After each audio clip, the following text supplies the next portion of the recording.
Metro সুড়ঙ্গের জন্য ফাটল বিভিন্ন বাড়িতে। ভয়াবহ স্মৃতি ভুলতে পারছেন না বউবাজারে শেকরাপাড়া লেনের বাসিন্দারা। নিজেদের ঠিকানায় ফিরতে না পারায় আক্ষেপ বউবাজারের ক্ষতিগ্রস্ত বাড়ির বাসিন্দাদের। বিক্ষোভে সামিল বউবাজারের ক্ষতিগ্রস্ত বাড়ির বাসিন্দারা। ভয়াবহ স্মৃতি ভুলতে পারছেন না বউবাজারের শেকরাপাড়া লেনের বাসিন্দারা। বউবাজার থেকে রয়েছেন আমাদের প্রতিনিধি সরাসরি সত্য সুন্দর ভট্টাচার্য। সত্য সুন্দর, বিক্ষোভে সামিল হয়েছেন এই মুহূর্তে বউবাজারে ক্ষতিগ্রস্ত বাড়ির বাসিন্দারা। তাদের মূলত কি কি দাবি রয়েছে, তাদের অবস্থান, বিক্ষোভ কোন জায়গায়, কোন কোন বিষয়কে সামনে রেখে?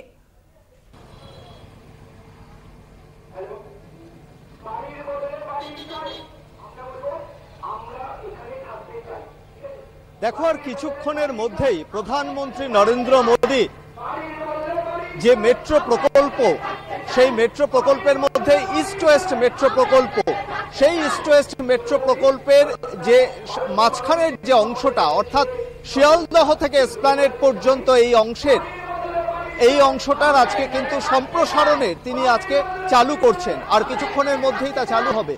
কিন্তু 2019-এর 31শে অগাস্টের যে ভয়াবহ স্মৃতি, এই বউবাজার অঞ্চলের শেকরাপাড়া লেন, দুর্গাপিতুড়ি লেনের যারা বাসিন্দা ছিলেন, তাদের কিন্তু এক কাপড়ে বাড়ি থেকে বেরিয়ে আসতে হয়েছিল।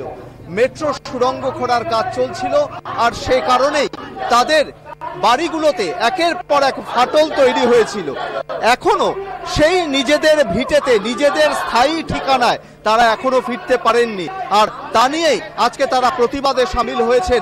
প্রতিবাদ কর্মসূচি এই মুহূর্তে চলছে, তাতে সামিল হয়েছেন দুর্গাপিতুড়ি লেন, শেকরাপাড়া লেনের সেই সমস্ত বিপর্যয় যাদের ওপর নেমে এসেছিল সেই ক্ষতিগ্রস্ত বাড়ির বাসিন্দারা।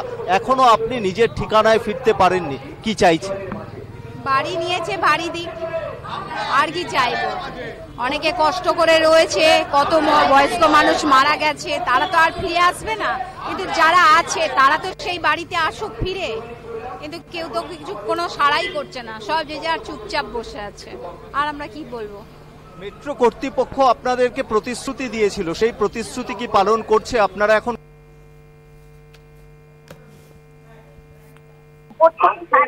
বলে ভাবছে যে আমরা রং করে গেলাম, বাড়ি ছাড়িয়েছি, অথচ বাড়ির ভেতরগুলো এখনো ড্যামেজ হয়ে আছে।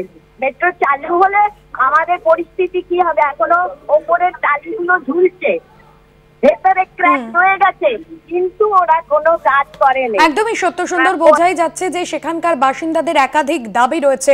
ধন্যবাদ জানাবো তোমাকে। সরাসরি ছিলেন আমাদের প্রতিনিধি সত্য সুন্দর ভট্টাচার্য।